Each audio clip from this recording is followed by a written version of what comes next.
Yeah, okay, we're back. One of the apps came in and shut me down. So yeah, so that's what I was talking about.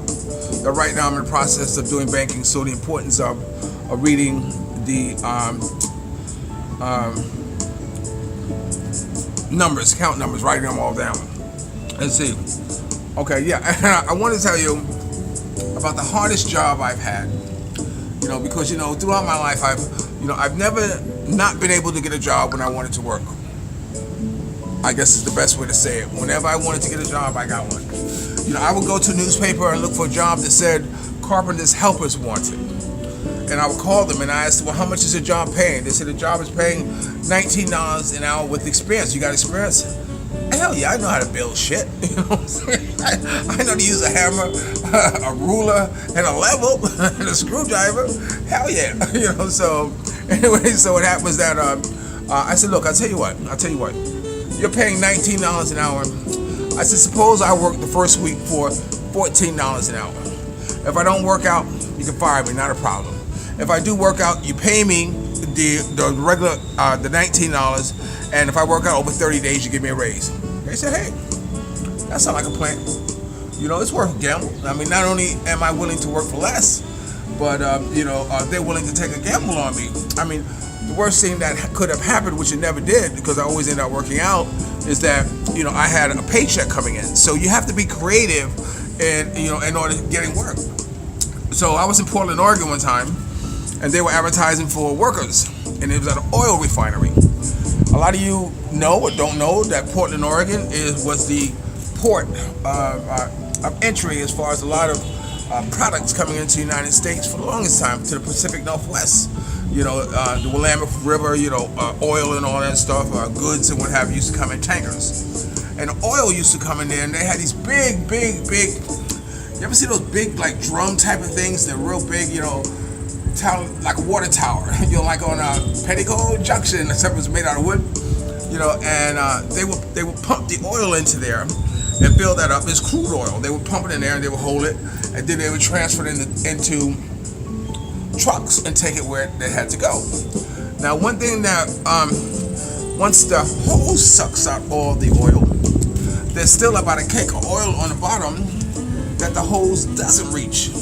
So what you have to do, they keep the oil temperature at about anywhere from about 110 to about 119, 20 degrees, because they have to keep the oil solidified, otherwise it'll harden.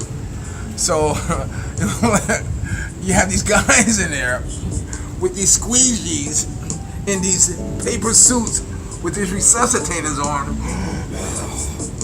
burning up 15 minutes in, 15 minutes out. That was the time limit you were allowed to be in there. 15 minutes in, 15 minutes out.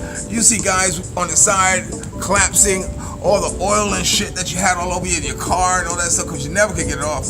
And they stopped the job because they were using solvent to clean the oil off. And some of the kids, I say kids, some of the young people were getting an allergic reaction. So they stopped letting people come in. I think I was working through some work program or some type of employment agency. I think it was some temp agency or something like that. So they stopped taking them and having people who were qualified or whatever it is to do it. No, OSHA or whatever it's called come in. Another job I had was during the medfly infestation. Oh, the medfly! Wow, it's funny that should come up. When I was in California, I used to work for the California Food and Agriculture, and this is during the medfly infestation. And if you don't know what a medfly is just a fly that burrows in the fruits, lays its eggs, and often the time, ruins crops. So they hired all these workers like me, going into people's yards and looking for trees that bear fruit. Now, mind you, I'm from New York. Yeah, I've been in the South. I know what a watermelon look like, but all these other fruits that had all these trees that had fruit type products on, I had to hang fly traps in, and I was given a grid, and I always had to come and service them. Bring them in so that way they can tell how bad the infestation was. One of the things that happened to me on that job Often the time I was driving on the road or what have you, I had an accident once and got out, put a note on the woman's car or the person's car that said, I did this. And I was driving down the road and I saw a bird swoop down the highway. So what I did was I swerved to hit the bird and run it over. I'm a New Yorker. I don't fly in your sky. Don't walk on my highway. So what happened was that when I did, I had a head-on collision with a senior. Almost killed him. I almost killed him when I head-on collision, and it was something I'll never forget. I told him I dodged to avoid hitting something, but I was actually had an accident because I was trying to hit something that I had no business being on that side of the road. So ever since then, there's certain rules in life that tend to set the standards of how you're gonna be for the rest of your life. So I've always maintained the traffic laws and tried to follow them. But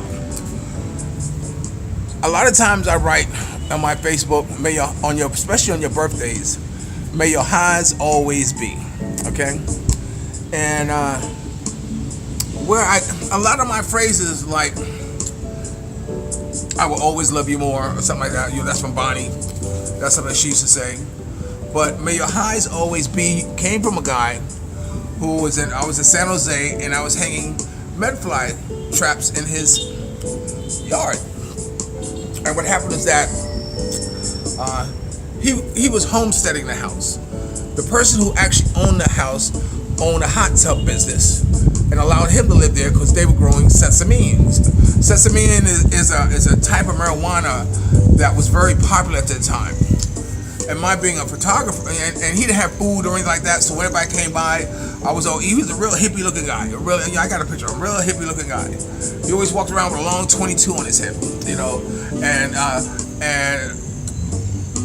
I would bring him lunch and when I came, I would stay a little bit longer than I should, and I watched him, prop the plants and do what he had to do, nurture them, and really take care of them. But Frank was a little short dude, and Frank loved to drink.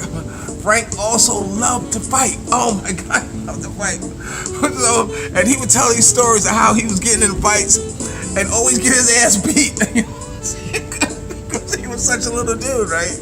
So anyway, but he would say, Jerron, he said, you know what? I may always get my ass beat, but I always get the first punch in, which is kind of funny. Okay, so anyway, so what happened was that one day I came over and Frank said, Jerron, come here, I'm gonna show you something. And he was getting ready to crop his plants, and someone had stolen his plants, left a whole trail of plants from out of his yard into the house next door. It just so happens the house next door, it was the sheriff's son. And so he saw his sheriff's son and coached him over to come over, tell him that he had a guitar to sell. So he came over, and so Frank got him in the house in the corner. I'm taking pictures. I'm a photographer, I ain't got nothing to do with it. I'm just taking pictures. And so what happened was that the boy, told his father Frank had got arrested. Or they were looking for Frank. I saw Frank. Frank said they got a warrant out for my arrest. I said, a warrant for me? He says, yeah, they got a warrant for you. So, again, one of the life's lessons that you learn along the way that set the pace on how you're going to be for the rest of your life. So, of course, when I heard that there was a warrant for my arrest, I went right to the precinct. I said, hey, wait, that's a big mistake. You don't need to arrest me. I had nothing to do with it. I was just a photographer.